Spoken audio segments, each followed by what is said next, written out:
ನಮಸ್ಕಾರ. ಕಳೆದ ಸಂಚಿಕೆಯ ಅಪರೋಕ್ಷಾನುಭೂತಿನಲ್ಲಿ ವೈರಾಗ್ಯದ ಸಂಬಂಧಪಟ್ಟಂತ ಶ್ಲೋಕವನ್ನು ನೋಡಿದ್ವಿ. ಅದು ಹೀಗಿದೆ: ಕಾಗೆಯ ಮಲವನ್ನು ನೋಡಿದ ನಮಗೆ ಅಸಹ್ಯ ಭಾವನೆ ಉಂಟಾಗುತ್ತದೆ, ಅದನ್ನು ಯಾರೂ ಇಷ್ಟಪಡುವುದಿಲ್ಲ. ಅದೇ ರೀತಿ ಸ್ಥಾವರ ವಸ್ತುಗಳಿಂದ ಹಿಡಿದು ಬ್ರಹ್ಮನ ಲೋಕದವರೆಗಿನ ಎಲ್ಲ ಸ್ಥಾನ ಸುಖಗಳನ್ನು ಬೇಡ ಎನ್ನುವಂಥ ಬುದ್ಧಿಯುಂಟಾದರೆ ಅದುವೇ ಶ್ರೇಷ್ಠವಾದ ವೈರಾಗ್ಯ. ಹೀಗೆ ನಮಗೆ ಮೋಕ್ಷ ಬೇಕು ಅಂತಂದ್ರೆ ವೈರಾಗ್ಯ ತಾಳಬೇಕು ಅಂತ ಹೇಳಿದ್ರು. ಸೊ ಇದು ಸಾಧನ ಚತುಷ್ಟಯದ ಒಂದು ಅಂಗ. ಸಾಧನ ಚತುಷ್ಟಯ ಅಂದ್ರೆ ಈ ನಾಲ್ಕು: ಒಂದು ವಿವೇಕ, ವೈರಾಗ್ಯ, ಷಟ್ ಸಂಪತ್ತು ಮತ್ತೆ ಮುಮುಕ್ಷತ್ವ. ಈ ನಾಲ್ಕು ನಮಗೆ ಮೋಕ್ಷ ಕರ್ಕೊಂಡು ಹೋಗುತ್ತೆ ಅಂತ ಕಳೆದ ಸಂಚಿಕೆಯಲ್ಲಿ ನೋಡಿದ್ವಿ. ಮತ್ತೆ ವೈರಾಗ್ಯದ ಮಹತ್ವ ಕೂಡ ನೋಡಿದ್ವಿ. ಈಗ ನಾವು ವೈರಾಗ್ಯದ 4 ಹಂತಗಳನ್ನ ನೋಡ್ತಾ ಹೋಗೋಣ. ಈ 4 ಹಂತ ಹೀಗಿದೆ: ಯತಮಾನಃ, ವ್ಯತಿರೇಕ, ಏಕೇಂದ್ರಿಯ, ವಶೀಕರ. ಯತಮಾನಃ ಕೆಟ್ಟ ಯೋಚನೆ, ಕೋಪ, ಅಸೂಯೆ ಬರುವಂತ ಭಾವನೆಗಳನ್ನು ತಡೆಯುವುದು. ಕ್ಷಮೆ, ಸ್ವೀಕಾರ ಮನೋಭಾವ, ಸಮಾಧಾನ, ತಾಳ್ಮೆ, ಸಹನೆ ಅಭ್ಯಾಸ ಮಾಡಿಕೊಳ್ಳುವುದು. ವ್ಯತಿರೇಕ ಎಲ್ಲದರಲ್ಲೂ ಸರಿ ತಪ್ಪು ನೋಡದೆ ಸಮಭಾವದಿಂದ ನೋಡುವುದು. ತಪ್ಪುಗಳನ್ನ ತಿದ್ದುವ ಕಡೆ ಮನಸ್ಸು ಕೊಡುವುದು. ಶಿಕ್ಷಿಸುವುದು, ದೂಷಿಸುವುದನ್ನು ನಿಲ್ಲಿಸುವುದು.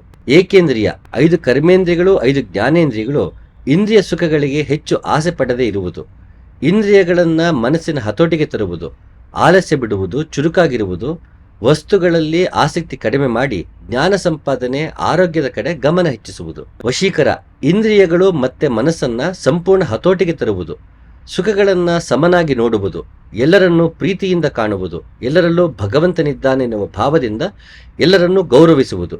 ನೋಯಿಸದೇ ಇರುವುದು. ಇದು 4 ಹಂತಗಳು. ಒಂದೊಂದಾಗಿ ನಾವು ಅಭ್ಯಾಸ ಮಾಡ್ಕೊಳ್ತಾ ಹೋದಾಗ ಕೊನೆ ಹಂತಕ್ಕೆ ನಾವು ಬರೋದಕ್ಕೆ ಸಾಧ್ಯ. ಒಂದೇ ಸಲ ತೀವ್ರ ವೈರಾಗ್ಯ ಸಾಧ್ಯ ಇಲ್ಲ. ಮೊದಲು ನಾವು ಮೃದು ವೈರಾಗ್ಯವನ್ನು ತಾಳಬೇಕು, ತದನಂತರ ಮಧ್ಯಮ ವೈರಾಗ್ಯ, ತದನಂತರ ತೀವ್ರ ವೈರಾಗ್ಯ. ಈ 3 ರೀತಿ ನಾವು ನಡಿಬೇಕು. ಅದಾಗಬೇಕು ಅಂದ್ರೆ ಈ 4 ಹಂತಗಳಲ್ಲಿ ನಾವು ದಾಟಿ ಬರ್ತಾ ಹೋಗ್ಬೇಕು.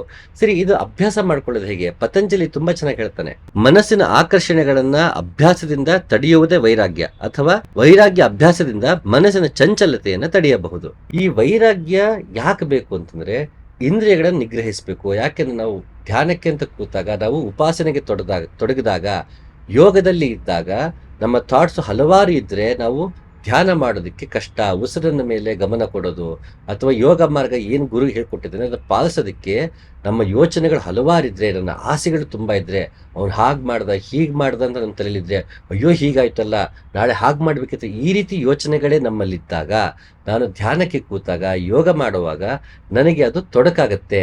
ಅದು ನಮ್ಮ ಚಿತ್ತ ವೃತ್ತಿ ಅಂತ ಏನು ಹೇಳ್ತೀವಿ, ಈ ಥರ ಎಲ್ಲ ಯೋಚನೆಗಳ ಚಿತ್ತವೃತ್ತಿ ಅಂತೀವಿ. ಇಂತಹ ಚಿತ್ತವೃತ್ತಿ ನಿರೋಧ ಅಂತ ಏನು ಪತಂಜಲಿ ಹೇಳ್ತಾನೆ, ಆ ಚಿತ್ತವೃತ್ತಿಯಿಂದ ನಾವು ಡಿಸ್ಅಸೋಸಿಯೇಟ್ ಆಗಬೇಕು ಅಂದ್ರೆ, ಆ ಥಾಟ್ಸ್ ಇರುತ್ತಲ್ಲ ಅದಕ್ಕೆ ನಾವು ಅಂಡ್ಕೊಳ್ಬಾರ್ದು. ಅದು ಕಡಿಮೆ ಆಗಬೇಕು ಅಂದ್ರೆ ನಮ್ಮ ನಿಜ ಜೀವನದಲ್ಲಿ ವೈರಾಗ್ಯವನ್ನು ತಾಳಬೇಕು. ನಮ್ಮ ಅತಿಯಾಸೆಗಳನ್ನ ಬಿಡಬೇಕು. ನನ್ನಲ್ಲಿರುವ ಕೋಪ, ಆಲಸ್ಯ, ಇನ್ನೊಬ್ಬರು ನೋಡಿ ನಾವು ಜಿಗುಪ್ಸೆ ಪಡೋದು, ನಾನು ಶ್ರೇಷ್ಠ ಅನ್ನೋಂಥದ್ದು, ಇಂಥವೆಲ್ಲ ಬಿಡಬೇಕು ಅಂದ್ರೆ ಅದಕ್ಕೆ ಮೊದಲು ವೈರಾಗ್ಯ ಬೇಕು. ಅಂತಹ ವೈರಾಗ್ಯವನ್ನ ಈ 4 ಹಂತಗಳಾಗಿ ನಾವು ಪಡಿತಾ ಹೋಗ್ಬೇಕು. ಸೊ ಧ್ಯಾನ ಬೇರೆ ಅಲ್ಲ, ಬದುಕು ಬೇರೆ ಅಲ್ಲ. ಅಧ್ಯಾತ್ಮ ಬೇರೆ ಅಲ್ಲ, ಬದುಕು ಬೇರೆ ಅಲ್ಲ. ನಾವು ಬದುಕಲ್ಲಿ ಹೇಗೆ ನಾವು ಹಸನಾಗ್ತಾ ಹೋಗ್ತೀವಿ, ನಾವೆಷ್ಟು ತನ್ಮಯರಾಗ್ತಾ ಹೋಗ್ತೀವಿ, ಎಷ್ಟು ನಾವು ತಿಳಿಯಾಗ್ತಾ ಹೋಗ್ತೀವಿ, ಧ್ಯಾನದಲ್ಲೂ ಕೂಡ ನಾವು ಅಷ್ಟೇ ತಿಳಿಯಾಗ್ತಾ ಹೋಗ್ತೀವಿ. ಆಗ ನಮಗೆ ಯಾವ ಮಾರ್ಗದಲ್ಲಿದ್ದೀವೋ ಆ ಮಾರ್ಗದಲ್ಲಿ ನಡೆಯೋದಕ್ಕೆ ಸಾಧ್ಯ. ಯಾಕಿದು ಹೇಳ್ತೀನಿ ಅಂತಂದ್ರೆ, ಈಗ ಉದಾಹರಣೆ, ನನಗೆಲ್ಲ ರೀತಿಯ ಆಸೆಗಳು ಇದೆ, ಮತ್ತೊಂದೆಲ್ಲ ಇದೆ. ನಾನು ಕೊಂಡರಿನಿ ಮಾರ್ಗಕ್ಕೆ ನಾನು ನಡೀತೀನಿ, ಮೂಲಾಧಾರದಿಂದ ಜಾಗೃತಿ ಆಗೋದಕ್ಕೆ ಪ್ರಯತ್ನ ಪಡ್ತಿದ್ದೀನಿ ಅಂದಾಗ, ಮೂಲಾಧಾರ ಜಾಗೃತಿ ಆಗುವ ಹಂತದಲ್ಲಿ ನಾನು ಯಾವ ರೀತಿಯ ಆಸೆಗಳನ್ನು ಬಿಟ್ಟಿಲ್ಲ, ಮತ್ತೊಂದು ಮಾಡಿಲ್ಲ ಅಂದ್ರೆ, ಮೂಲಾಧಾರ ಜಾಗೃತಿ ಸಮಯದಲ್ಲಿ ಆ ಶಕ್ತಿಪಾತ ಏನಿದೆ ಅದರಲ್ಲಿ ನಮಗೆ ಯೋಗ ಸಿದ್ಧಿ ಕಡೆ ಮನಸ್ಸು ಹೋಗ್ಬಿಡುತ್ತೆ. ಅಥವಾ ನಾನು ಯೋಗ ಮಾಡ್ತಾ ಇದ್ದೀನಿ, ನಾನು ಕುಂಡಲಿನಿ ಜಾಗೃತಿ ಮಾಡ್ಕೊಂಡ್ಬಿಟ್ಟೆ ಮೂಲಾಧಾರನ, ಈ ರೀತಿ ನಮ್ಗೆ ಅಹಂಕಾರವೇ ಬರುತ್ತೆ. ಯಾಕೆಂದ್ರೆ ಅದು ಶಕ್ತಿ. ಇದನ್ನ ನಾವು ಯಾಕೆ ಪದೇ ಪದೇ ಹೇಳ್ತೀನಿ ಅಂದ್ರೆ, ಈ ಶ್ರೀಚಕ್ರ ಉಪಾಸನೆ ಅಂತ ಬಂದಾಗ ಬರೀ ಮಂಡಲದ ಉಪಾಸನೆ ಅಲ್ಲ, ಆ ಚಕ್ರವನ್ನು ಉಪಾಸನೆ ಪೂಜೆ ಮಾಡ್ತಾ ಅದು ಪೂಜೆ ಮಾಡಿ ನಾವು ಧ್ಯಾನಕ್ಕೆ ಕೂತಾಗ ಅಲ್ಲಿ ಮತ್ತೆ ಮೂಲಾಧಾರವನ್ನು ನಾವು ಜಾಗೃತಿಗೊಳಿಸಿಕೊಳ್ಳುವುದೇ ಆಗಿರುತ್ತೆ. ಶ್ರೀಚಕ್ರ ಉಪಾಸನೆ ಅಂದ್ರೆ ಬರೀ ಒಂದು ಚಕ್ರ ಇಟ್ಕೊಂಡು ಪೂಜೆ ಮಾಡೋದಲ್ಲ. ಇತ್ತೀಚೆಗೆ ಇವಾಗ ಶ್ರೀಚಕ್ರ ಉಪಾಸನೆ ದೊಡ್ಡ ಬಿಸ್ನೆಸ್ ಮಾಡ್ಕೊಳ್ತಾ ಇದ್ದಾರೆ. ಅದು ಆ ರೀತಿ ಅಲ್ಲ. ನನ್ನ ಚಕ್ರಗಳೇನಿದೆ, ಚಕ್ರಗಳನ್ನ ಶ್ರೀಚಕ್ರದಲ್ಲಿ ಅದನ್ನ ರೆಪ್ರೆಸೆಂಟ್ ಮಾಡಿರ್ತಾರೆ. ಅದನ್ನು ಉಪಾಸನೆ ಮಾಡುವ ಬಗೆಗಳು ಬೇರೆ ಬೇರೆ. ಒಂದೊಂದು ಕಡೆ ಒಂದೊಂದು, ಕೌಲದಲ್ಲಿ ಒಂಥರ, ತ್ರಿಪುರ ಸುಂದರಿ ಒಂಥರ, ತ್ರಿಪುರ ಭೈರಾದೇವಿನಲ್ಲಿ ಒಂಥರ, ಹಲವು ಮಾರ್ಗಗಳಿದೆ. ಅದರಲ್ಲಿ ಹಲವು ಮಾರ್ಗದಲ್ಲಿ ಕೂಡ ಉಪಾಸನೆ ಬೇರೆ, ಅದನ್ನ ಪೂಜೆ ಮಾಡುವ ವಿಧಾನ ಮತ್ತೊಂದು ಬೇರೆ. ಆದ್ರೆ ಒಳಗಡೆ ಕುಂಡಿನ ಜಾಗೃತಿ ಮತ್ತು ಪ್ರಾಣವನ್ನೇ ಬಳಸ್ಬೇಕು ಅವ್ರುವೆ, ಬೇರೆ ಏನು ಬಳಸಕ್ಕೆ ಸಾಧ್ಯ ಇಲ್ಲ. ಇದು ಬರೀ ಹೊರಗಿನ ಉಪಾಸನೆ, ಭಕ್ತಿ ಭಾವ ಮೂಡೋದಕ್ಕೆ ಹೊರತುವೆ ಇನ್ನೇನು ಅಲ್ಲ. ಇದು ಮಾಡುವಾಗ ಶ್ರೀಚಕ್ರ ಉಪಾಸನೆ ಮಾಡೋದಿರ್ಬೋದು, ಹಠಯೋಗ ಇರ್ಬೋದು, ಇಂಥವು ಮಾಡುವಾಗ ನಾವು ಮನಸ್ಸು ತಿಳಿ ಆಗಿಲ್ಲ ಅಂತಂದ್ರೆ ಅದರಲ್ಲಿ ಉಂಟಾಗುವಂತಹ ಶಕ್ತಿಪಾತ ಏನಿದೆ ಅಥವಾ ಜಾಗೃತಿ ಆಗುವಂಥದ್ದೇನಿದೆ ಅದರ ಬಗ್ಗೆ ನಮಗೆ ಸ್ವಾರ್ಥ ಮನೋಭಾವನೆ ಬರುತ್ತೆ. ನಾವು ಇಲ್ಲಿ ಮೂಲಾಧಾರ, ಸ್ವಾಧಿಷ್ಠಾನ, ಮಣಿಪುರ ಇಲ್ಲಿವರೆಗೂ ಬರೋವರೆಗೂ, ಅನಾಹತ ತಲುಪೋವರೆಗೂ, ಇನ್ನು ಕೆಳಗಿನ 3 ಚಕ್ರ ಜಾಗೃತಿ ಏನಿದೆ ಅಲ್ಲಿ ನಾವು ಇನ್ನೂ ಲೋಕಕ್ಕೆ ಸಂಬಂಧಪಟ್ಟಂತಹ, ಸಂಸಾರಕ್ಕೆ ಸಂಬಂಧಪಟ್ಟಂತಹ ಗುಣಗಳೇ ನಮ್ಮಲ್ಲಿರುತ್ತೆ.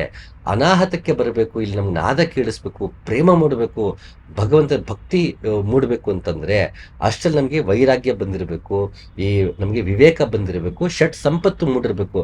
ಇಂಥ ಗುಣಗಳು ಬಂದಿದ್ದ ಮಾತ್ರ ಅನಾಹತಕ್ಕೆ ತಲುಪೋಕೆ ಸಾಧ್ಯ. ಇಲ್ಲ ಅಂದ್ರೆ ಮೂಲಾಧಾರ ಸ್ವಲ್ಪ ಜಾಗೃತಿ ಆಗಿರುತ್ತೆ, ಏನೋ ಚಿಕ್ಕ ಪುಟ್ಟ ಅನ್ಕೊಂಡಿದ್ರೆ ಸಿಕ್ಬಿಡುತ್ತೆ, ಮತ್ತೊಂದು ಆಗ್ಬಿಡುತ್ತೆ ತಕ್ಷಣ ನಂಗೆ ಶಕ್ತಿ ದೇವಿನೇ ಸಿಕ್ಬಿಟ್ಲು, ದೇವಿನೇ ಕಣ್ಣು ಕಾಣಿಸ್ಕೊಂಡ್ಬಿಟ್ಲು. ಇಲ್ಲ, ಶ್ರೀಚಕ್ರ ಉಪಾಸನೆ ಅಂದ್ರೆ ಯಾವುದೋ ಒಂದು ಲೇಡಿ ಇದ್ದಾರೆ, ಆ ಒಂದು ತ್ರಿಪುರ ಸುಂದರಿ ಅಂತ ತಕ್ಷಣ ಒಂದು ಲೇಡಿ ಇದೆ, ಸುಂದರವಾದ ಹಿಂಗ್ಸಿದೆ, ಬಂದು ನಿಂತ್ಬಿಟ್ಲು, ಅವಳನ್ನ ಕಾಣಿಸ್ಬಿಟ್ಲು ಅಂತೆಲ್ಲ ಇವತ್ತೆಲ್ಲ ದೊಡ್ಡದಾಗಿ ಕೂತ್ಕೊಂಡು ವಿಡಿಯೋದಲ್ಲಿ ಮಾತಾಡೋದು, ಪುಸ್ತಕ ಬರೆಯೋದು ಮಾಡ್ಕೊಂಡು ಕೂತಿದ್ದಾರೆ.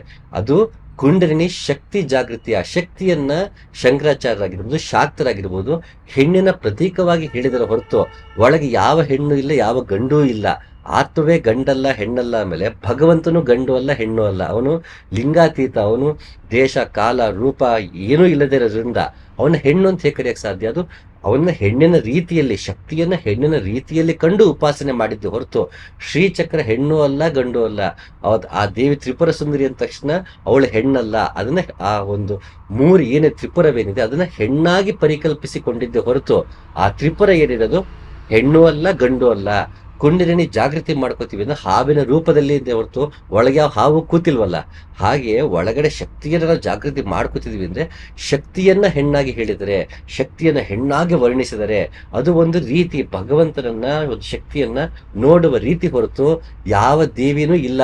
ಹೆಣ್ಣು ಹಿಂಗೆ ಕೂತ್ಕೊಂಡು ಸಿನಿಮಾ ತೋರ್ಸಂಗೋ, ನಾಟಕ ತೋರ್ಸಂಗೋ, ನಾವು ಪೇಂಟ್ ಮಾಡೋಂಗೋ ಯಾರಲ್ಲಿ ಕೂತಿಲ್ಲ. ಒಳಗೆ ಹೆಣ್ಣು ಇಲ್ಲ ಗಂಡು ಇಲ್ಲ, ಆತ್ಮವೂ ಹೆಣ್ಣಲ್ಲ ಗಂಡಲ್ಲ, ಭಗವಂತನು ಹೆಣ್ಣು ಅಲ್ಲ ಗಂಡು ಅಲ್ಲ. ಅದನ್ನ ಮೀರಿದವನು ಯಾರಾದ್ರೂ ನಾನು ಶ್ರೀಚಕ್ರ ಉಪಾಸನೆ ಮಾಡ್ತಿದ್ದೆ, ನಂಗೆ ದೇವಿ ಕಾಣಿಸ್ಬಿಟ್ಲು, ಮತ್ತೊಂದು ಮಾಡಿದ್ರು ಅಂದ್ರೆ ದಯವಿಟ್ಟು ಅದನ್ನ ನಂಬೇಡಿ. ಇವರು ಕೂಡ ರಾಮಕೃಷ್ಣ ಪರಮಹಂಸರು ಕಾಳಿ ದೇವಸ್ಥಾನದಲ್ಲಿ ಬಾಗಿಲಾಕೊಂಡು ಕಾಳಿನ ದರ್ಶನ ಕೊಡ್ಲೇಬೇಕಂತ ಹಠಕ್ಕೆ ಬಿದ್ದು ಬಿಡ್ತಾರೆ. ಆಗ ಕಾಳಿ ಪ್ರತ್ಯಕ್ಷಳಾಗ್ಬಿಡ್ತಾಳೆ, ಅವರು ಹೆದರಿ ಬಿಡ್ತಾರೆ, ಅವರು ಮೂರ್ಛೆ ತಪ್ಪಿಬಿಡ್ತಾರೆ. ತದನಂತರ ಅವ್ರನ್ನ ತೋತಾಪುರಿ ಅಂತ ಒಬ್ರು ಸಾಧುಗಳು ಬಂದು ಅವ್ರನ್ನ ಎಚ್ಚರಗೊಳಿಸ್ತಾರೆ, ಅವ್ರಿಗೆ ಮಾರ್ಗವನ್ನ ಕೊಡ್ತಾರೆ. ಇಲ್ಲಪ್ಪ, ನಿನಗೆ ಕಂಡಿದ್ದು ಕಾಳಿಯಲ್ಲ, ಈ ಆಕಾರದಲ್ಲಿ ಏನ್ ನೋಡಿದ್ವಿ, ಆ ಭೀಕರ ಸ್ವರೂಪವಾದಂತಹ ಕಾಳಿ ಸ್ವರೂಪವನ್ನು ಏನ್ ನೋಡಿದ್ವಿ, ಅದು ನೀನು ಇಷ್ಟು ದಿನ ಓದಿದ್ದಿ, ಮಾಡಿದ್ದಿ, ತಿಳಿದಿದ್ದಿ, ದಿನ ಅದೇನೇ ಪೂಜೆ ಮಾಡ್ತಿದ್ದಿ. ಹಾಗೆ ನಿನ್ನಲ್ಲೊಂದು ಕಲ್ಪನೆ ಮೂಡಿರುತ್ತೆ, ಕಾಳಿ ಹೀಗಿದ್ದಾಳೆ ಅಂತ.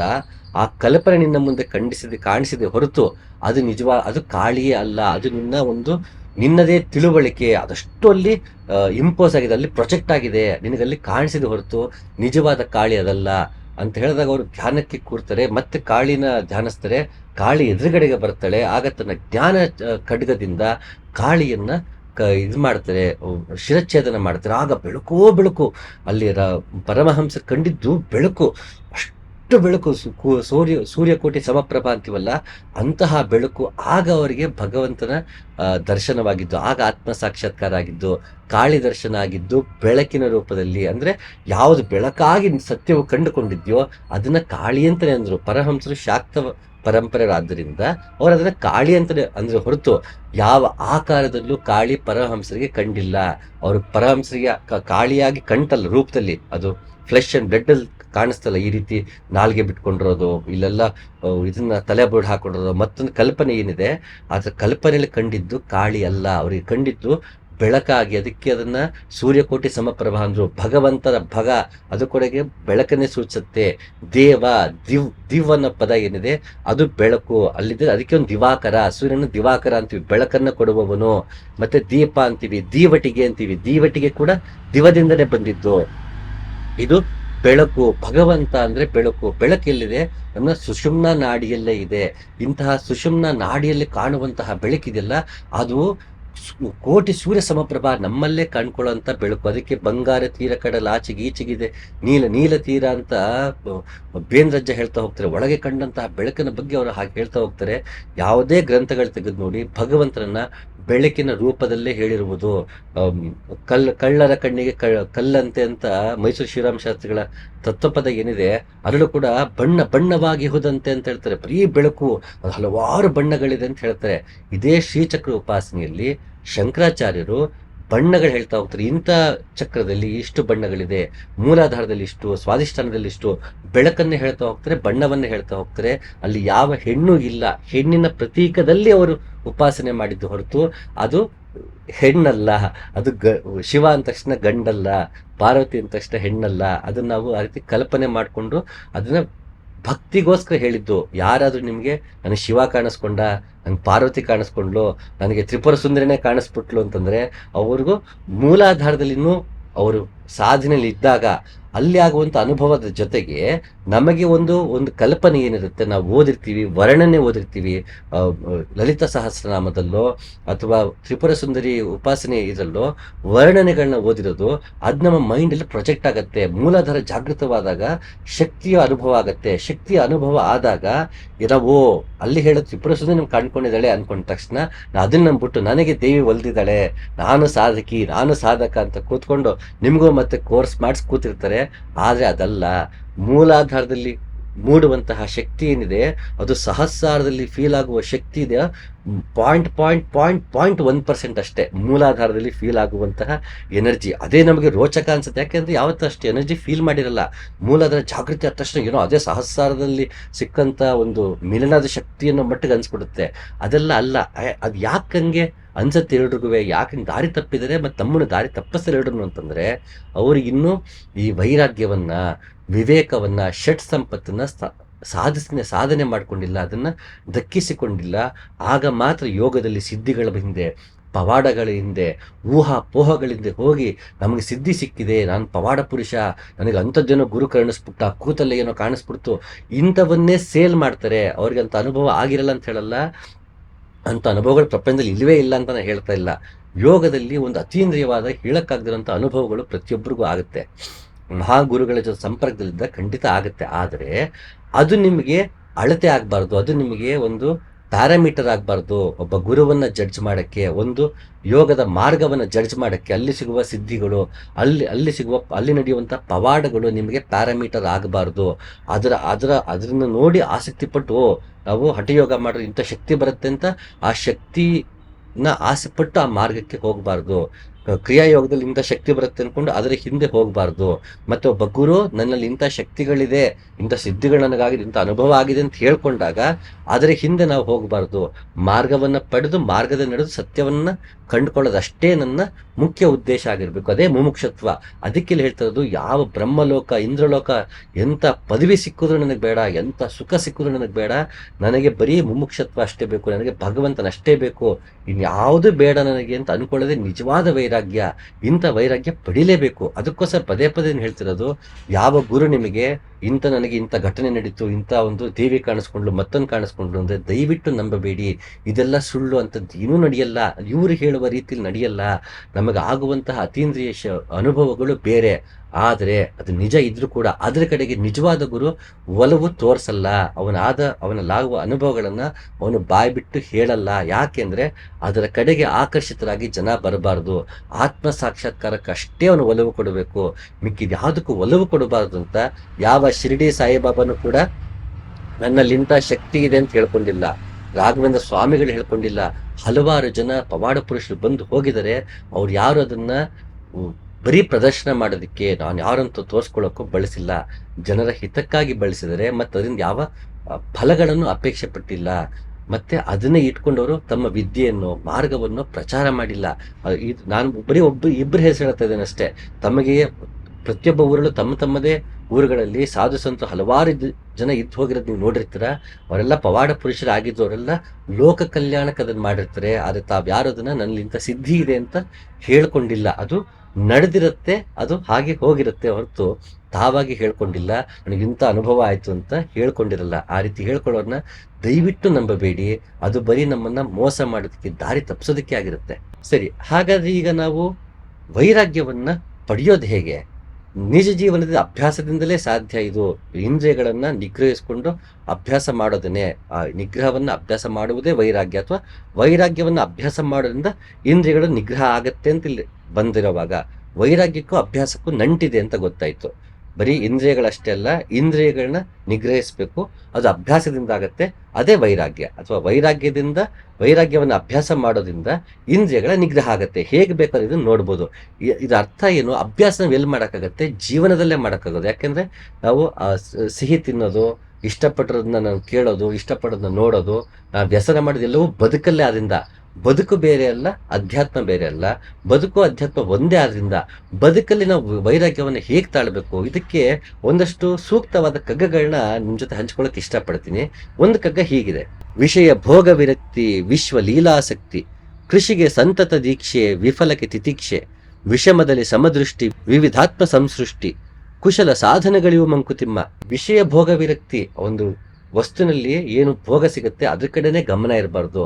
ಅದನ್ನು ಸೇವಿಸ್ತೀವಿ, ಬಾಳೆಹಣ್ಣು ತಿಂತೀವಿ ಅಥವಾ ಒಂದು ಸಿಹಿ ತಿಂತೀವಿ, ಆ ಸಿಕ್ಕಿದಾಗ ನಮಗೆ ಸಿಹಿ ಸಿಗುತ್ತೆ, ಅದು ನಮ್ಗೆ ಖುಷಿ ಸಿಗುತ್ತೆ. ಆದ್ರೆ ನಮ್ಗೆ ಬರೀ ಆ ಸಿಹಿಯಿಂದನೇ ಓಡೋದಿದೆಯಲ್ಲ, ಅದು ತಪ್ಪು. ತಾನಾಗೆ ಬಂದ ಸೇವಿಸ್ಬೋದು, ಇಷ್ಟಾಗ ತಿನ್ಬೋದ್ರೆ ಸಿಹಿಗೆ ನಾವು ಅಂಟಿಕೊಳ್ಳಬಾರದು, ಅದರಿಂದ ಸಿಗುವಂತಹ ಸುಖಕ್ಕೆ ನಾವು ಅಂಟಿಕೊಳ್ಳಬಾರದು. ಆಗ ನಾ ಸಿಹಿಯಾದದನ್ನು ತಿಂತೀನಿ, ಆ ಸಿಹಿಯ ಒಂದು ಜಾಮೂನೆ ಅಂತ ಅನ್ಕೊಂಡು ಎಕ್ಸಾಂಪಲ್ ತಗೊಳ್ತೀವಿ, ತಿಂತ ನಂಗೆ ಅವತ್ತು ಚೆನ್ನಾಗಿ ಯಾರೋ ಮಾಡಿಲ್ದಿರ್ಬೋದು, ನಂಗೆ ಅದು ಬೇಜಾರಾಗ್ಬೋದು.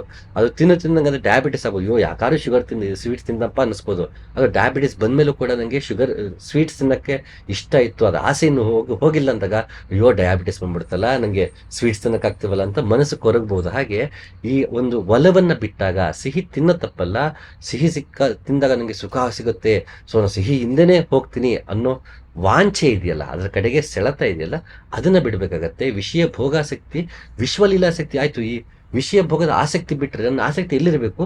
ವಿಶ್ವಲೀಲಾಸಕ್ತಿ.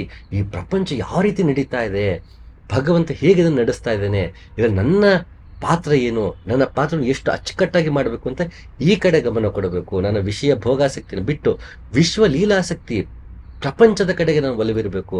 ಪ್ರಪಂಚ ಹೇಗೆ ನಡೀತಿದೆ, ಭಗವಂತ ಹೇಗೆ ನಡೆಸ್ತಾ ಇದ್ದಾನೆ, ಎಲ್ಲವನ್ನು ಲೀಲೆಯಾಗಿ ಇಡೀ ವಿಶ್ವವನ್ನು ಒಂದು ಆಟವಾಗಿ ನೋಡಬೇಕು. ಆ ಆಟದ ಕಡೆಗೆ ನಮಗೆ ಆಸಕ್ತಿ ಇರಬೇಕು, ಜೀವನದ ಕಡೆಗೆ ಆಸಕ್ತಿ ಇರಬೇಕು. ಕೃಷಿಗೆ ಸಂತತ ದೀಕ್ಷೆ, ವಿಫಲಕ್ಕೆ ತಿತಿಕ್ಷೆ. ಕೃಷಿ ಅಂದ್ರೆ ಒಂದು ವ್ಯವಸಾಯ ಅಂತ ಅಷ್ಟಲ್ಲ, ಯಾವುದೋ ಒಂದನ್ನ ಪ್ರಯತ್ನ ಪಡ್ತಿರ್ತೀವಿ. ಇವತ್ತು ಪ್ರಯತ್ನ ಪಡಕ್ಕೆ ಶುರು ಮಾಡ್ತೀವಿ, ಅದರ ಫಲ ನಾಳೆ ಸಿಗತ್ತೆ. ಆ ಕೃಷಿ ಮಾಡುವಾಗ ನನಗೆ ತಾಳ್ಮೆ ಇರಬೇಕು. ಕೃಷಿಗೆ ಸಂತತ ದೀಕ್ಷೆ, ಸಂತತ ಅದಕ್ಕೊಂದು ಏನೋ ಮಾಡ್ತಿದ್ರೆ ಖುಷಿಯಾಗಿ ಅದು ಮಾಡೋಂಥದ್ದಿರಬೇಕು, ಮತ್ತೆ ತಾಳ್ಮೆ ಇರಬೇಕು. ವಿಫಲಕ್ಕೆ ತಿತಿಕ್ಷೆ, ನಾವು ಕೃಷಿ ಮಾಡುವಾಗ ಏನಾದ್ರು ಫೇಲ್ ಆದ್ರೆ ತಿತಿಕ್ಷೆ, ಅದ್ರ ಬಗ್ಗೆ ನಮಗೆ ಒಲಿವಿರಬಾರ್ದು, ಅಂಟಿರಬಾರ್ದು, ನಂಗೆ ಅದ್ರ ಬಗ್ಗೆ ದುಃಖ ಪಡಕ್ಕೆ ಹೋಗ್ಬಾರ್ದು, ಮತ್ತೆ ಪ್ರಯತ್ನ ಪಡ್ಬೇಕು. ಸತತ ಕೃಷಿಯೋ ಪ್ರಕೃತಿ ಮಂಕುತಿಮ್ಮ ಅಂತ ಹೇಳಿದಾಗೆ, ದಿನದ ಗರಡಿ ಇದು ಮಂಕುತಿಮ್ಮ ಅಂತ ಗುಂಡಪ್ಪ ಹೇಳಿದಾಗೆ, ಪ್ರತಿದಿನ ಸೋಲ್ತಿರ್ತೀವಿ, ಪ್ರತಿದಿನ ಒಂದಲ್ಲ ಒಂದಿನ ಗೆಲ್ತೀವಿ, ಒಂದಲ್ಲ ಒಂದಿನ ಸೋಲ್ತೀವಿ, ಪ್ರಯತ್ನ ಪಡ್ತಾ ಹೋಗ್ತಿರ್ಬೇಕು. ಮರಳಿ ಯತ್ನ ಮಾಡು ಅಂದಂಗೆ ಪ್ರಯತ್ನ ಪಡ್ತಿರ್ಬೇಕು. ಏನೋ ಒಂದು ಪ್ರಯತ್ನ ಪಡುವಾಗ, ಕೃಷಿಯಲ್ಲಿದ್ದಾಗ ಸಂತತ ದೀಕ್ಷೆ ಇರಬೇಕು. ವಿಫಲವಾದ್ರೆ ಅದಕ್ಕೆ ತಿತಿಕ್ಷೆ ಇರಬೇಕು. ಸೋಲುಂಟಾಗ ಅದಕ್ಕೆ ವಿಚಲಿತರಾಗಬಾರ್ದು, ಮತ್ತೆ ಪ್ರಯತ್ನ ಪಡಬೇಕು, ಮತ್ತೆ ಪ್ರಯತ್ನ ಪಡಬೇಕು. ವಿಷಮದಲ್ಲಿ ಸಮದೃಷ್ಟಿ, ವಿವಿಧಾತ್ಮ ಸಂಸೃಷ್ಟಿ. ವಿಷಮದಲ್ಲಿ ನನಗೆ ಒಂದು ಸರಿ ಅನ್ಸುತ್ತೆ, ನನಗೊಂದು ತಪ್ಪು ಅನ್ಸುತ್ತೆ, ಅದ್ರ ಬಗ್ಗೆ ನನಗೆ ಸರಿ ಅನ್ಸ್ದಾಗ ಖುಷಿ ಪಡ್ತೀನಿ, ತಪ್ಪು ಅನ್ಸ್ದಾಗ ಕಸಿವಿಸಿ ಮಾಡ್ಕೋತೀನಿ. ಆದ್ರೆ ನನ್ನ ಪ್ರಕಾರ ಯಾವ್ದು ಸರಿ ಅನ್ಸುತ್ತೋ ಇನ್ನೊಬ್ಬರ ಪ್ರಕಾರ ಸರಿ ಅನ್ಸ್ಬೇಕಿಲ್ಲ. ನನ್ನ ಪ್ರಕಾರ ತಪ್ಪು ಅನ್ಸಿದ್ದೆ ಇನ್ನೊಬ್ಬರ ಪ್ರಕಾರ ತಪ್ಪು ಅನಿಸ್ಬೇಕಿಲ್ಲ. ಅವನ ಪ್ರಕಾರ ಸರಿ ಇರುತ್ತೆ, ನನ್ನ ಪ್ರಕಾರ ತಪ್ಪಿರುತ್ತೆ. ಆಗ ನಾನು ಹೇಗೆ ನಡ್ಕೊಳ್ತೀನಿ? ನನ್ನ ಪ್ರಕಾರ ಸರಿ ಅನ್ಸೋದ್ರ ಬಗ್ಗೆ ಇನ್ನೊಬ್ಬಗೆ ತಪ್ಪು ಅನ್ನೋ ಭಾವನೆ ಇರುತ್ತೆ, ಆಗ ನಾನು ಹೇಗೆ ನಡ್ಕೋತೀನಿ? ಎರಡರೂ ನನ್ನ ಅಭಿಪ್ರಾಯ ನನ್ನದು, ಅವನ ಅಭಿಪ್ರಾಯ ಅವನದು. ಅದನ್ನ ಯಾವ ರೀತಿ ನಾನು ಹ್ಯಾಂಡಲ್ ಮಾಡಬೇಕು, ಒಂದು ವಿನ್ ವಿನ್ ಪಾಲಿಸಿಗೆ ಬರೋದು ಹೇಗೆ, ಅದು ನಾನು ಸರಿ ದೂಗಿಸ್ಕೊಂಡು ಹೋಗೋದು ಹೇಗೆ ಅನ್ನೋ ಕಡೆ ನಾ ಗಮನ ಕೊಡ್ಬೇಕಂದ್ರೆ ಸಮದೃಷ್ಟಿ ಇರಬೇಕು. ಇದು ನನ್ನದು ಒಂದು ಅಭಿಪ್ರಾಯ, ಅವರದ್ದು ಒಂದು ಅಭಿಪ್ರಾಯ, ಅವರ ಅಭಿಪ್ರಾಯ ಗೌರವಿಸ್ತಾ ನನ್ನ ಅಭಿಪ್ರಾಯವನ್ನ ಹೇಗೆ ಹೇಳೋದು, ಯಾವ ರೀತಿ ಜೀವನ ನಡೆಸ್ಕೊಂಡು ಹೋಗೋದು, ಒಂದು ಸಹಸನಾಗಿ ಯಾವುದೇ ಕಾನ್ಫ್ಲಿಕ್ಟ್ ಇಲ್ಲದೆ ನಡ್ಸ್ಕೊಂಡು ಹೋಗೋದು ಹೇಗೆ ಅಂತ ನೋಡದೆ, ವಿಷಮದಲ್ಲಿ ಸಮದೃಷ್ಟಿ, ವಿವಿಧಾತ್ಮ ಸಂಸೃಷ್ಟಿ. ಎಲ್ಲಾ ರೀತಿಯ ಆತ್ಮ ಅಂದ್ರೆ ಹಲವು ರೀತಿಯ ಜನರಿದ್ದಾರೆ. ವಿವಿಧಾತ್ಮ ಸಂಸೃಷ್ಟಿ, ಒಬ್ಬ ಒಳ್ಳೆನಿರ್ತಾನೆ, ಒಬ್ಬ ಕೆಟ್ಟನಿರ್ತಾನೆ, ಒಬ್ಬ ಆಲಸಿ ಇರ್ತಾನೆ, ಒಬ್ಬ ತುಂಬಾ ಚುರುಕಾಗಿರ್ತಾನೆ, ಒಬ್ಬ ಅಸೂಯೆ ಪಡ್ತಾನೆ, ಒಬ್ಬ ತುಂಬಾ ಓವರ್ ಕಾಂಪಿಟೇಟಿವ್ ಇರ್ತಾನೆ, ಒಬ್ಬ ಪೊಲಿಟಿಕ್ಸ್ ಮಾಡ್ತಿರ್ತಾನೆ ಆಫೀಸಲ್ಲಿ. ಹಲವು ರೀತಿಯ ಜನ ಆಫೀಸಲ್ಲಿ ಇರ್ತಾರೆ, ಹಲವು ರೀತಿಯ ಜನ ನಮ್ಮ ಮನೆಗಳಲ್ಲಿ ಇರ್ತಾರೆ. ಹಲವು ರೀತಿಯ ಜನ ನಾವು ಕೂಡ ಒಬ್ಬರಾಗಿರ್ತೀವಿ. ನನಗೆ ವಿಧಿನೇ ಇಲ್ಲ, ಆ ಮನೆಗೆಲ್ಲೇ ನಾ ಬದುಕಬೇಕು, ವಿಧಿ ಇಲ್ಲ, ಆಫೀಸಲ್ಲಿ ಕೆಲಸ ಮಾಡ್ತೀನೋ ಆ ಆಫೀಸಲ್ಲಿ ಎಷ್ಟು ವರ್ಷ ಕೆಲಸ ಮಾಡ್ತೀನೋ ಅಷ್ಟು ವರ್ಷ ಅಲ್ಲೇ ಇರಬೇಕು. ಅಲ್ಲಿನ ಎಲ್ಲವನ್ನೂ ಸಮದೃಷ್ಟಿಯಿಂದ ನೋಡೋದು ಹೇಗೆ? ಆಗ ನಾನು ಈಗ ಉದಾಹರಣೆಗೆ ಆಫೀಸಲ್ಲಿ ಒಬ್ಬ ವ್ಯಕ್ತಿ ನಮ್ಮ ಜೊತೆ ಕೆಲಸ ಮಾಡ್ತಿರ್ತಾರೆ. ಅವ್ರ ಕಂಡ್ರೆ ನನಗೆ ಇಷ್ಟ ಇರಲ್ಲ, ಅವ್ರು ತುಂಬ ಕಿರಿಕಿರಿ ಮಾಡುವಂಥ ಬಾಸ್ ಇರ್ತಾರೆ ಅಂತ ಅನ್ಕೊಳ್ಳೋಣ. ಉದಾಹರಣೆಗೆ ನನಗೆ ಒಬ್ಬ ಟೀಮ್ ಲೀಡರ್ ಇರ್ತಾನೆ, ಅವನಿಂದ ನನಗೆ ಕಸಿ ಬಿಸಿ ಇರುತ್ತೆ. ಅವ್ನು ಬಂದರೆ ನನ್ನ ಕೈಲಾಗಲ್ಲ ನೋಡೋಕ್ಕೆ ಅಂತ ಕಸಿ ಬಿಸಿ ಆಗ್ತಿರುತ್ತೆ. ಅವ್ರು ಮಾತಾಡಿಸೋ ರೀತಿನೋ ಅವ್ರು ನಡ್ಕೊಳ್ಳೋ ರೀತಿ ಹಲವಾರು ವಿಷಯಕ್ಕೆ ಒಬ್ಬ ಕಂಡ್ರೆ ಆಗ್ತಿರಲ್ಲ ಅಂತ ಅನ್ಕೊಳ್ಳಿ. ಅವ್ನು ಬಂದಾಗೆಲ್ಲ ಮನಸ್ಸಿಗೆ ಕಿರಿಕಿರಿ ಮಾಡ್ಕೊಳ್ಳೋ ಬದಲು ಒಂದು ಕ್ಷಣ ನಾನು ಯೋಚನೆ ಮಾಡಿದ್ರೆ, ನಾನು ಕಿರಿಕಿರಿ ಮಾಡ್ಕೊಳ್ದಿರ್ಲಿ, ಆ ವ್ಯಕ್ತಿ ನಾನು ದ್ವೇಷ ಪಡೆದಿರಲಿ, ಅವನು ಮತ್ತೆ ನಾನು ಈ ಆಫೀಸ್ ಕೆಲಸ ಮಾಡಲೇಬೇಕು. ಜೊತೆಗೆ ನಾನು ಈ ಆಫೀಸ್ ಇರೋಷ್ಟು ದಿನ ಆ ವ್ಯಕ್ತಿ ಜೊತೆ ಕೆಲಸ ಮಾಡೋಕೆ ಬೇರೆ ದಾರಿ ಇಲ್ಲ ಅಂತಂದಾಗ, ವೆನ್ ಇಟ್ ಈಸ್ ಇನವಿಟಬಲ್, ನಾನು ಹೇಗೆ ನಡ್ಕೊಳ್ಬೇಕು? ನಾನು ಕಿರಿಕಿರಿ ಮಾಡ್ಕೊಂಡ್ರೆ ಪ್ರಯೋಜನ ಇಲ್ಲ ಅಂದಾಗ ಕಿರಿಕಿರಿ ಮಾಡ್ಕೊಳ್ಳೋದನ್ನ ಬಿಡಬಹುದು. ಆ ವ್ಯಕ್ತಿ ಬಗ್ಗೆ ಇರುವಂತ ದ್ವೇಷ, ಆ ವ್ಯಕ್ತಿ ಬಗ್ಗೆ ಇರುವಂತ ತಿರಸ್ಕಾರ ಮನೋಭಾವ ಇರುತ್ತಲ್ಲ, ಅದನ್ನ ಕಡಿಮೆ ಮಾಡ್ಕೊಳ್ತಾ ಬರ್ಬೋದು. ಆ ವ್ಯಕ್ತಿನ ಪ್ರೀತಿಸ್ಬೇಕು, ತಬ್ಕೋಬೇಕು, ಅವನ ಜೊತೆ ಚೆನ್ನಾಗಿ ಮಾತಾಡಿಸ್ಬೇಕು ಅಂತಲ್ಲ. ಅದು ಸಾಧ್ಯ ಇಲ್ವಾ? ಕನಿಷ್ಠ ಅವನಿಂದ ಎಷ್ಟಾಗತ್ತಷ್ಟು ಮಾನಸಿಕವಾಗಿ ದೂರ ಇರೋದು. ಬೆಳಗ್ಗಿಂದ ಏನೋ ಕಿರಿಕಿರಿ ಆಗ್ಬಿಟ್ಟಿರುತ್ತೆ, ಅವ್ನಿಗೆ ನೇರವಾಗಿ ಹೇಳಕ್ಕಾಗಿರಲ್ಲ, ಮನೆಗೆ ಬರ್ತಾ ತಲೆಯಲ್ಲಿ ಅದೇ ಇರುತ್ತೆ, ಹಂಗನ್ಬೇಕಿತ್ತು, ಹಿಂಗನ್ಬೇಕಿತ್ತು, ನಾಳೆ ಹಂಗೆ ಮಾಡ್ಬೇಕು, ಹಿಂಗೆ ಮಾಡ್ಬೇಕು, ಅವ್ನು ಹೀಗೆ ಮಾಡ್ಬಿಟ್ಟಲ್ಲ ಅಂತ ಮನಸ್ಸಲ್ಲಿ ನಾವು ಕೊರಗ್ತಾ ಹೋಗ್ತಿರ್ತೀವಿ.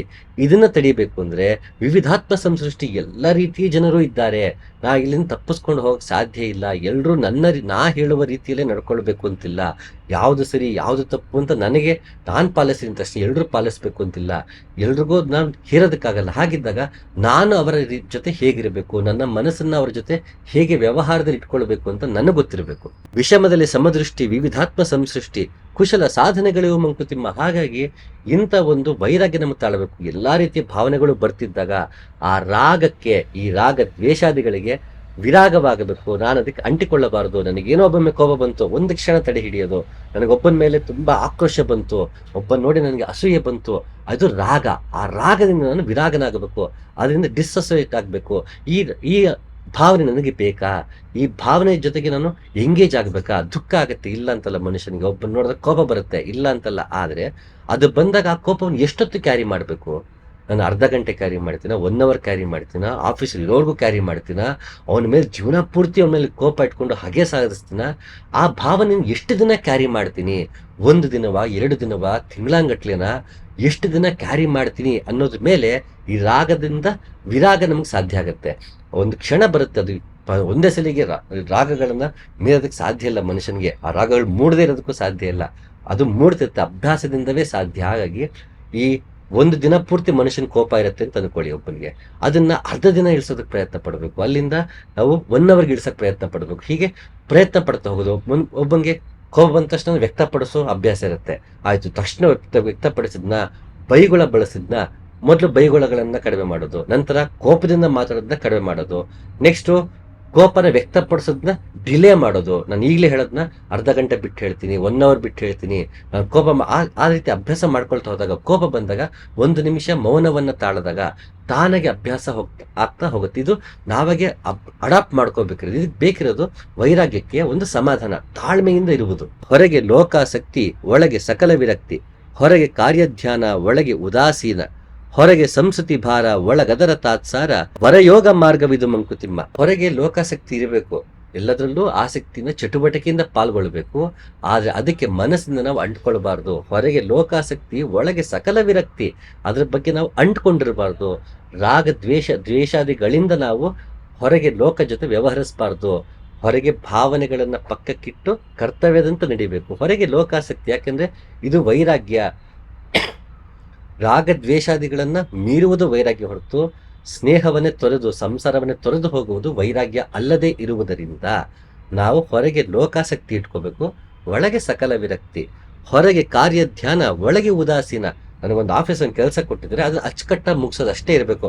ನನ್ನ ಸಂಬಳಕ್ಕೆ ಇಷ್ಟಿರ್ಬೇಕಾ, ನಾನು ಎಷ್ಟೇ ಮಾಡೋರು ಪ್ರಯೋಜನ ಇಲ್ಲ, ಆಫೀಸಲ್ಲಿ ನನ್ನ ಪರಿಗಣಿಸಲ್ಲ, ಮತ್ತೊಂದು ಇವೆಲ್ಲ ತಲೆಗೆ ಹಾಕೊಂಡು ಈ ಕೆಲಸ ಮಾಡ್ತಿದ್ದಾಗ ಈ ಕೆಲಸ ನಂಗೆ ಒಲವು ಬರಲ್ಲ. ಯಾವಾಗ ವೀಕೆಂಡ್ ಬರುತ್ತೋ, ನಂಗೆ ಯಾವಾಗ ಬ್ರೇಕ್ ಸಿಗುತ್ತೋ, ನಾನು ಯಾವಾಗ ರಿಟೈರ್ಮೆಂಟ್ ತಗೋತೀನೋ, ನಾನು ಯಾವ ಬೇರೆ ಕೆಲಸಕ್ಕೆ ಹೋಗ್ತೀನೋ, ಇದ್ರ ಕಡೆಗೆ ಗಮನ ಇರುತ್ತೆ. ಈ ಕೆಲಸ ಮಾಡುವಾಗ ಇಲ್ಲಿ ನೆಮ್ಮದಿ ಇರಲ್ಲ. ಯಾಕೆ ಈ ಕೆಲಸ ಮಾಡೋ ನೆಮ್ಮದಿ ಇರಲ್ಲ ಅಂದ್ರೆ ಇದರ ಫಲಾಪೇಕ್ಷೆಗಳು, ಮತ್ತು ಈ ಕೆಲಸ ಮಾಡಿದಾಗ ಹಂಗಾಗ್ಬಿಡುತ್ತೆ, ಅವ್ರು ಹೀಗೆ ಮಾತಾಡ್ತಾರೆ, ಹೀಗೆ ನಡ್ಕೋತಾರೆ. ಈ ರೀತಿ ಆಫೀಸಲ್ಲೂ ಆಗುತ್ತೆ, ಮನೆಗಳಲ್ಲೂ ಆಗುತ್ತೆ. ನಾನು ಯಾಕೆ ಇವ್ರನ್ನ ಪ್ರೀತಿಸ್ಬೇಕು, ನಾನು ಯಾಕೆ ಇವ್ರಿಗೆ ಸೇವೆ ಮಾಡಬೇಕು, ಇದನ್ನು ನನಗೇನು ಫಲ, ಈ ರೀತಿ ಯೋಚನೆ ಮಾಡ್ತಾ ಮಾಡ್ತಾ ಮಾಡ್ತಾ ಒಬ್ಬರಿಗೆ ಇನ್ನೊಬ್ರಿಗೆ ಆಗುವಾಗ ನಾವೇನು ಮಾಡ್ತೀವಿ, ಒಂದು ಮನೆಯಲ್ಲೂ ಕೂಡ ನಾವು ಎಲ್ಲ ರೀತಿಯ ವೈಮನಸ್ಸುಗಳನ್ನ ತರ್ತಾ ಹೋಗ್ತೀವಿ.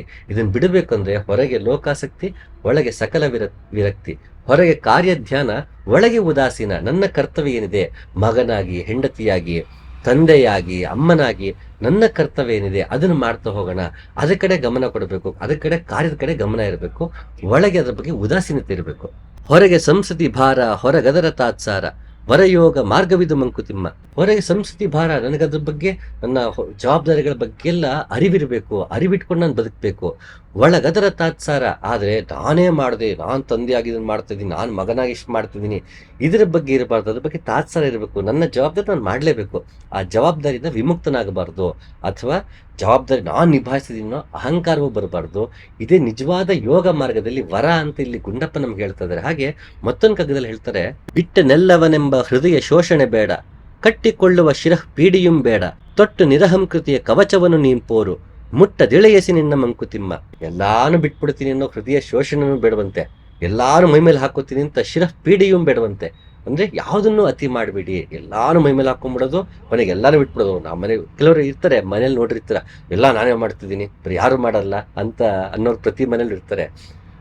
ಅಂತ ಗುಣ ಇದ್ದಾಗ ನಾವು ಅದನ್ನ ಸರಿ ಮಾಡ್ಕೊಳ್ಳೋದು ಹೇಗೆ? ಸರಿ, ಎಲ್ಲ ನಾನೇ ಮಾಡ್ತೀನಿ, ಬೇರೆ ಮಾಡ್ತಿಲ್ಲ, ಅವ್ರು ನೆಟ್ಟಿಗೆ ಕೆಲಸ ಮಾಡಲ್ಲ ಅನ್ನೋದು ಬದಲು ಅವ್ರಿಗೂ ಸ್ವಲ್ಪ ಕೆಲಸ ಕೊಟ್ಟು, ಅವ್ರು ತಪ್ಪಾದಾಗ ತಪ್ಪನ್ನ ತಿದ್ದಿ, ಅಥವಾ ನನಗೆ ಹೀಗ್ ಬೇಕು ಹಾಗ್ಬೇಕು ಅಂತ ಹೇಳ್ತಾ, ಅಥವಾ ಈ ರೀತಿ ಮಾಡುವುದು ಸರಿ ಇರಬಹುದು ಅಂತ ಅವ್ರದನ್ನು ಒಪ್ಕೊಳ್ತಾ ಹೋದಾಗ ತಾನಾಗೆ ಎಲ್ಲ ನಾನೇ ಮಾಡ್ತಿದ್ದೀನಿ ಅನ್ನೋ ಶಿರಃ ಪೀಡೆ ತೊಲಗುತ್ತೆ. ಇದು ನನ್ನ ಕೈಲಾಗಲ್ಲ, ಏನೂ ಮಾಡಲ್ಲ ಅಂತ ಒಂದಿನ ಸಡನ್ ಆಗಿ ಕೂತ್ಕೊಳ್ಳೋದು ಬದಲು, ಎಲ್ಲ ನಾನೇ ಮಾಡ್ತೀನಲ್ಲ ನನ್ಗೆ ಸಾಕು ಅಂತ ಅನ್ನೋದು ಬದಲು, ಎಲ್ಲಾನು ತಲೆಗೆ ಹಾಕೊಳ್ಳೋದು ಬೇಡ, ಎಲ್ಲ ಬಿಡೋದು ಬೇಡ, ಎಲ್ಲವನ್ನು ಎಲ್ಲರ ಜೊತೆ ಹಂಚ್ಕೊಳ್ತಾ ಬದುಕೋದು. ಇದು ಡಿವಿಷನ್ ಆಫ್ ಲೇಬರ್ ಅಂತಾರೆ ಎಕನಾಮಿಕ್ಸ್ ಅಲ್ಲಿ. ಅದನ್ನ ಎಲ್ಲ ಒಬ್ಬನೇ ಮಾಡ್ಕೊಳ್ಳೋದಕ್ಕಿಂತ ಯಾರ್ಯಾರಿಗೆ ಅದು ಸೂಕ್ತವಾಗಿರುತ್ತೋ ಅವ್ರಿಗೆ ಆ ಕೆಲಸನ ಕೊಟ್ಟು ಮಾಡಿಸೋದು, ಅದು ಒಬ್ಬ ಲೀಡರ್ನ ಕೆಲಸ. ಹಾಗೆ ಪ್ರತಿಯೊಬ್ಬನು ತನ್ನ ಜೀವನದಲ್ಲಿ ಹೊರಗಿನಲ್ಲಿ ಯಾರ್ಯಾರಿಗೆ ಏನೇನು ಕೆಲಸನೋ ಅದನ್ನ ಮಾಡಿಸ್ತಾ, ನಾನು ಯಾವ ಕೆಲಸ ಮಾಡೋ ಸೂಕ್ತನೋ ಆ ಕೆಲಸವನ್ನ ಮಾಡಬೇಕು. ಹಾಗೆ ನನ್ನ ಒಳಗಿನ ಪ್ರಪಂಚ ಇದೆಯಲ್ಲ, ಇಲ್ಲಿ ನಾನು ಲೀಡರು, ಮನಸ್ಸು ಕೈಲಿ ಎಷ್ಟು ಕೆಲಸ ಮಾಡಬೇಕು ಅಷ್ಟು ಮಾಡಿಸ್ಬೇಕು, ಬುದ್ಧಿ ಕೈಲಿ ಎಷ್ಟು ಕೆಲಸ ಮಾಡಿಸ್ಬೇಕು ಅಷ್ಟು ಮಾಡಿಸ್ಬೇಕು, ಇಂದ್ರಿಯಗಳ ಕೈಲಿ ಎಷ್ಟು ಕೆಲಸ ಮಾಡಿಸ್ಬೇಕು ಅಷ್ಟು ಕೆಲಸ ಮಾಡಿಸ್ಬೇಕು. ನನಗೆ ನೋಡಕ್ಕೆ ಇಷ್ಟ ಅಂತ ದಿನ ಬೆಳಗ್ಗೆ ಕೂತ್ಕೊಂಡು ಫೋನ್ ನೋಡೋದು, ನನಗೆ ಕೇಳಕ್ಕೆ ಇಷ್ಟ ಅಂದ್ರೆ ಬೆಳಗ್ಗೆ ಸಂಜೆ ಹಾಡು ಕೇಳೋದು, ಮತ್ತೊಂದೆಲ್ಲ ನಂಗೆ ತಿನ್ನಕ್ಕೆ ಇಷ್ಟ ಪದೇ ಪದೇ ಅದನ್ನೇ ತಿನ್ನೋದು, ವ್ಯಸನ ಮಾಡೋದು, ಇವೆಲ್ಲ ಒಂದಕ್ಕೆ ಬಿಟ್ಬಿಡ್ತೀವಿ. ಇಲ್ಲಪ್ಪ, ಎಲ್ಲಾ ರೀತಿಯದ್ದು ಇದೆ ಅಂತ ಒಳಗಿನ ಲೀಡರ್ ಏನಿದ್ದಾನೆ ಅವನು ಕೆಲಸ ಹಂಚ್ಬೇಕು. ನಿನ್ ಕೆಲಸ ಇಷ್ಟಿಷ್ಟೇ ಮಾಡೋದು ಡಿವಿಷನ್ ಮಾಡಿದಾಗ ಸಮಸ್ಯೆ ಆಗಲ್ಲ. ಎಲ್ಲವನ್ನೂ ತಲೆ ಮೇಲೆ ಹಾಕೊಳ್ಳೋದು ಬೇಡ, ಎಲ್ಲರಿಂದ ಕಳಿಸ್ಕೊಳ್ಳೋದು ಬೇಡ. ತೊಟ್ಟು ನಿರಹಂಕೃತಿಯ ಕವಚವನ್ನು ನೀನ್ ಪೋರು, ಮುಟ್ಟದೆಳೆಗೆಸಿ ನಿನ್ನ ಮಂಕುತಿಮ್ಮ. ಆಗಿನ ಮನುಷ್ಯ ನಿರಹಂಕೃತಿಯನ್ನ, ಯಾವ್ದ್ರ ಬಗ್ಗೆನೂ ಅಹಂಕಾರ ಇಲ್ದೇನೆ, ಯಾವ್ದ್ರ ಬಗ್ಗೆನೂ ನಂಟಿಲ್ದೇನೆ ಇರೋಂಥ ಒಂದು ಕವಚವನ್ನ ಮೈ ಮೇಲೆ ಹಾಕೋಬೇಕು. ವೈರಾಗ್ಯವನ್ನ ಮೈ ಮೇಲೆ ಕವಚವಾಗಿ ಹಾಕೊಂಡು ಯಾವುದನ್ನು ಬಿಡೋದು ಇಲ್ಲ, ಯಾವುದನ್ನು ಮೈ ಮೇಲೆ ಹಾಕೊಳ್ಳೋದು ಇಲ್ಲ. ಎಲ್ಲವನ್ನು ಎಷ್ಟು ಹೇಗೆ ಮಾಡಬೇಕು, ಯಾರು ಮಾಡಬೇಕು, ಯಾವಾಗ ಹೇಗಿರಬೇಕು ಹಾಗೆ ಇದ್ದು ಬದುಕೊಂಡು ಹೋಗ್ಬಿಟ್ರೆ ತಾನಾಗೆ ನಮಗೆ ರಾಗ ದ್ವೇಷಗಳಿಂದ ನಾವು ಬಿಡುಗಡೆ ಹೊಂದ್ತಾ ಹೋಗ್ತೀವಿ. ಯಾವಾಗ ಈ ರಾಗಗಳಿಂದ ಬಿಡುಗಡೆ ಹೊಂದ್ತೀವಿ ಅದೇ ವೈರಾಗ್ಯವಾಗುತ್ತೆ. ಸೊ ಒಂದು ವೈರಾಗ್ಯ ಅಭ್ಯಾಸ ಮಾಡೋದ್ರಿಂದ ರಾಗದ್ವೇಷಗಳು ಕಡಿಮೆ ಆಗುತ್ತೆ, ಮತ್ತೆ ರಾಗದ್ವೇಷಗಳ ಕಡಿಮೆ ಮಾಡಿಕೊಳ್ಳದೆ ವೈರಾಗ್ಯ ಅನ್ನಿಸ್ಕೊಳ್ಳುತ್ತೆ. ಇದು ವಯಸ್ಸ ವರ್ಸ. ಹೋರು ಧೀರತೆಯಿಂದ ಮೊಂಡುತನದಿಂಬೇಡ, ವೈರ ಹಗೆತನ ಬೇಡ ಹಿರಿ ನಿಯಮವಿರಲಿ, ವೈರಾಗ್ಯ ಕಾರುಣ್ಯ ಮೇಡನವೇ ಧೀರತನ, ಹೋರು ಉದಾತ್ತತೆಯಿಂದ ಮಂಕುತಿಮ್ಮ. ಹಿಂದಿನ ಕಗ್ಗದ ಒಂದು ವಿವರಣೆ ಅಂತ ಅನ್ಕೋಬಹುದು ಇದನ್ನ. ಹೋರು ಧೀರತೆಯಿಂದ ಮೊಂಡುತನದಿಂಬೇಡ, ಅದನ್ನ ಧೀರತೆಯಿಂದ ಲೆಕ್ಕಾಚಾರ ಹಾಕಿ ಅಳುದು ತೂಗಿ ಮಾಡಿ ಧೀರತೆಯಿಂದ ಅದನ್ನ ಇದು ಮಾಡೋ, ಮೊಂಡುತನದಿಂದ ಬೇಡ. ಸರಿ ಬಿಡು, ಮಾಡಿದ್ರಾಯ್ತು ಅಂತನೋ, ಏನೋ ಒಂದು ಮಾಡಿದ್ರಾಯ್ತು ಅಂತನೋ, ನಾನು ಮಾಡಿದೆ ಇಂಥವೆಲ್ಲ ಬಿಟ್ಟು ಲೆಕ್ಕಾಚಾರ ಹಾಕಿ ನನ್ನ ಕರ್ತವ್ಯ ಅದನ್ನು ನಿಭಾಯಿಸ್ಬೇಕು. ವೈರ ಹಗೆತನ ಬೇಡ ಹಿರಿ ನಿಯಮವಿರಲಿ, ಹಗೆತನ ಇರಬಾರ್ದು, ದ್ವೇಷ ಇರಬಾರ್ದು, ನಾನು ಮಾಡಿದೇನೋ ಅಹಂಕಾರ ಇರಬಾರ್ದು, ನೋಡು ನಿನಗಿನ್ನ ಮಾಡಿ ಚೆನ್ನಾಗಿ ತೋರಿಸ್ತೀನಿ, ಈ ತರ ಯಾವುದು ವೈರ ಹಗೆತನವಿಲ್ಲದೆ ಅವನು ಮಾಡ್ದಂತ ನಾನು ಕಾಂಪಿಟೇಷನ್ ಮಾಡಕ್ ಹೋಗ್ಬಿಡೋದು. ಓ ನೀ ಕಾರ್ ತಗೋತೀನಿ ನಾನು ಕಾರ್ ತಗೋತೀನಿ, ಓ ನೀ ಮನೆ ಕಟ್ಟಿದ್ದೀನಿ ನಾನು ಮನೆ ತಗೋತೀನಿ, ಈ ರೀತಿ ಹಠಕ್ ಬೀಳದೇನೆ ಅವನು ಮಾಡ್ದ, ಅವನ ಶಕ್ತಿಗೆ ಅವನು ಮಾಡ್ದ, ನನ್ನ ಶಕ್ತಿ ನಾನು ಮಾಡ್ತೀನಿ, ನನ್ನ ಜೀವನ ನನಗೆ, ಅವನ ಜೀವನ ಅವನಿಗೆ ಅಂತಿದ್ದಾಗ ಕಂಪೇರ್ ಮಾಡ್ಕೊಳ್ದಿರೋವಾಗ ಈ ವೈರ ಹಗೆತನ ಬರೋದಿಲ್ಲ. ತಾನಾಗೆ ನನ್ನ ಕರ್ತವ್ಯ ನಂದು, ನನ್ನ ಜೀವನ ನಂದು ಮಾಡ್ಕೊಂಡು ಹೋಗ್ಬೋದು.